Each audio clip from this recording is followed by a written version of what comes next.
Reza Gladys belum bisa hidup tenang meski sejauh ini sudah sukses membuat Nikita Mirzani mendekam di balik jeruji besi sebagai tahanan titipan Kejaksaan Negeri atas kasus dugaan pemerasan yang dilaporkan. Pasalnya, RG juga berstatus sebagai terlapor atas dugaan pelanggaran Undang-Undang Perlindungan Konsumen dan Undang-Undang Kesehatan yang dibuat 4 orang konsumennya di Polda Metro Jaya. Fahmi Bahmid, kuasa hukum 4 orang yang melaporkan Reza Gladys ke polisi, mengatakan jika kliennya sudah menjalani serangkaian pemeriksaan awal dan menyertakan barang buktinya ke pihak kepolisian. Dia pun tidak menutup kemungkinan jika nantinya ada konsumen lain yang muncul ke permukaan dan membuat laporan terhadap Reza Gladys berkaitan dengan produk kecantikan yang dipasarkannya. Ya itu kan saya sudah laporkan,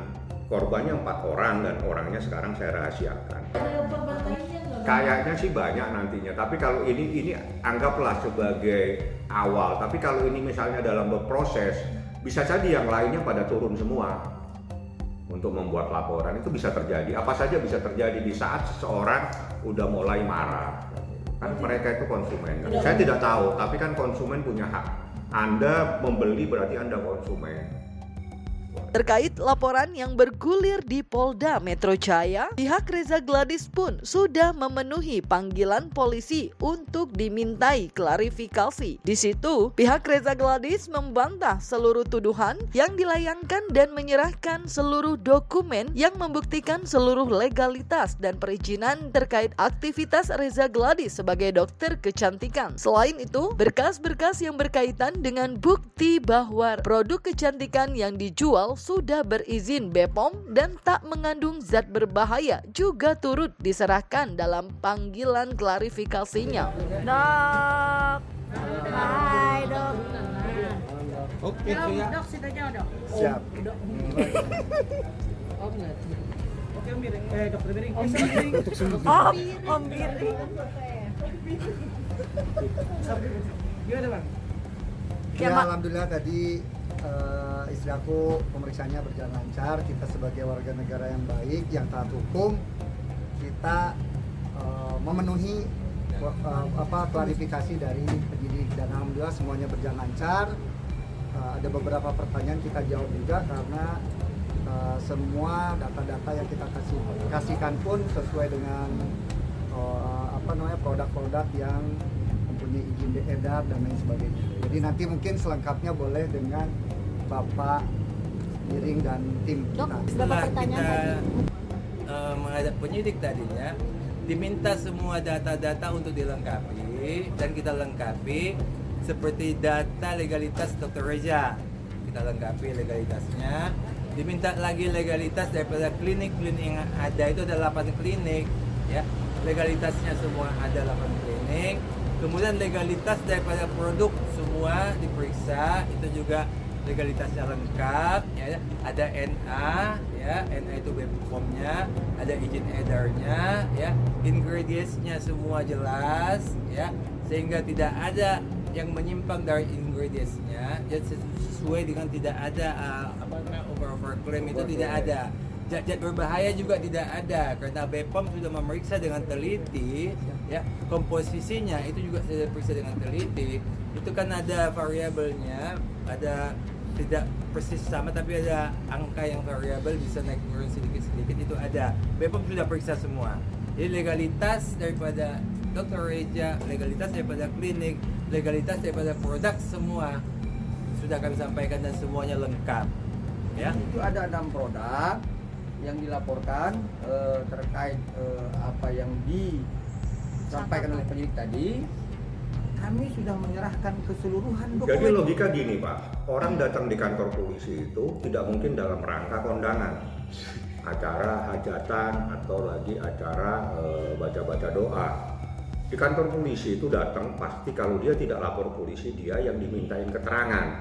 Ya tanya sama dia datang lagi acara apa, kan gitu aja. Bukan saya dong, bukan saya yang diperiksa. Yang jelas korbannya ada, produknya ada, bukti pembeliannya ada. Dan itu memang produk dari terlapor. Kan ada labelnya, ada namanya.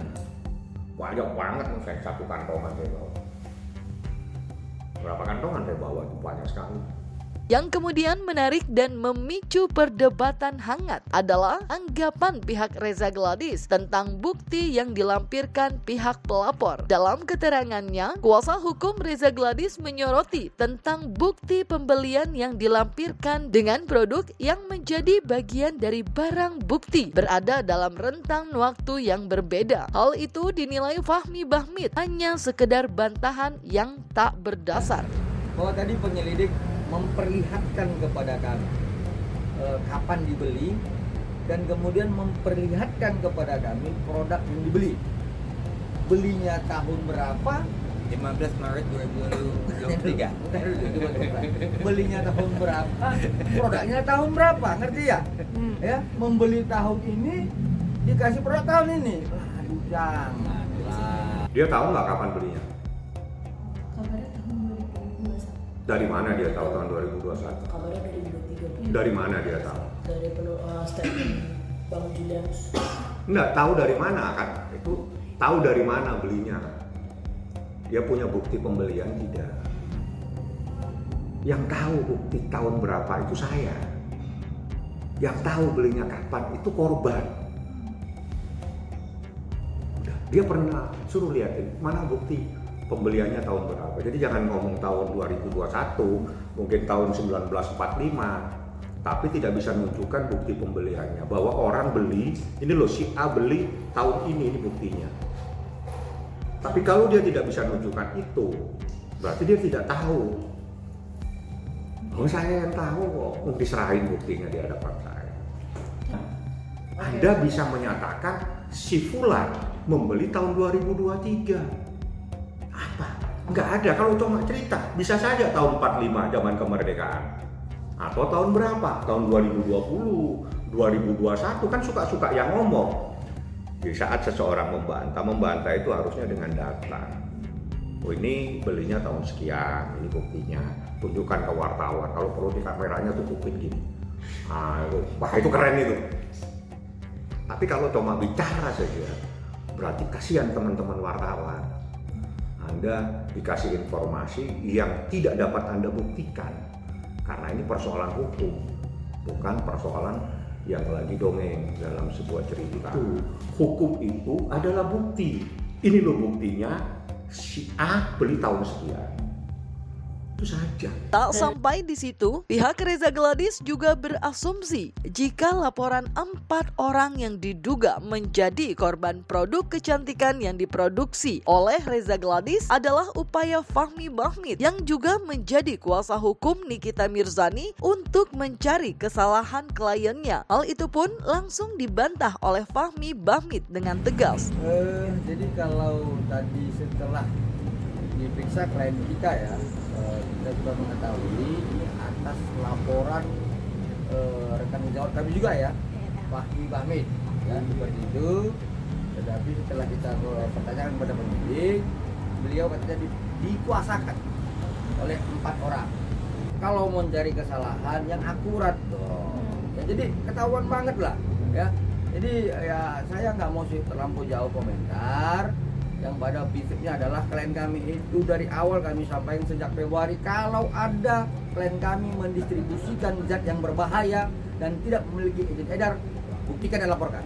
Dan setelah kami tadi memberikan klarifikasi, aneh bin ajaib ya, kliknya tahun berapa, produknya yang dilampirkan buktinya tahun berapa, kita nggak tahu ya. Nanti biarlah penyelidik melalui proses penyelidikannya akan menyampaikan kepada kontesannya. Seperti itu kan sudah jelaskan. Kalau yang bersalah bersalahlah, seperti itu. Jadi kalau misalnya yang sudah bersalah, ya lakukanlah upaya-upaya hukum. Gak ada, bukan saya kok yang jadi korban. Emang saya pakai skincare. Itu mana sih kok bingung kepada saya? Itu korban yang lapor, yang korban itu 4 orang. Dan mereka yang diperiksa orang yang dilaporkan. Ya buktikan saja. Benar enggak dia live TikTokan atau apa, dan saya nggak paham. Ya itu kan buktinya ada kok, bukti pembeliannya ada, kan nggak perlu saya jelaskan. Yang jelas Fahmi Bahmid beranggapan jika laporan 4 orang kliennya terkait Undang-Undang Perlindungan Konsumen dan Undang-Undang Kesehatan sudah diproses oleh pihak kepolisian. Selain memberikan klarifikasi, pihak Reza Gladys juga diminta untuk melengkapi berkas-berkas yang diminta berkaitan dengan laporan yang masuk. Untuk hal-hal lain yang dilontarkan pihak seterunya, Fahmi Bahmid menilai hal itu wajar terjadi sehingga tidak perlu ditanggapi lebih jauh. Semua orang pasti akan membela diri, tapi membela diri itu membela pada yang sebenarnya. Karena yang saya laporkan kan itu Undang-Undang Perlindungan Konsumen, bukan hanya Undang-Undang Kesehatan. Korbannya 4 orang, korbannya sudah diperiksa, sudah menyerahkan bukti, sudah menyerahkan skincare, sudah menyerahkan bukti pembelian, sudah jelaskan bagaimana saat itu live untuk jualan. Udah, apa yang jelas di Undang-Undang Perlindungan Konsumen itu ada aturannya. Yang jelas kalau itu produk nggak bener, ya kan berarti dia sudah ngomong mau produk tahun 2023, mau produk tahun berapa, itu adalah produk dia.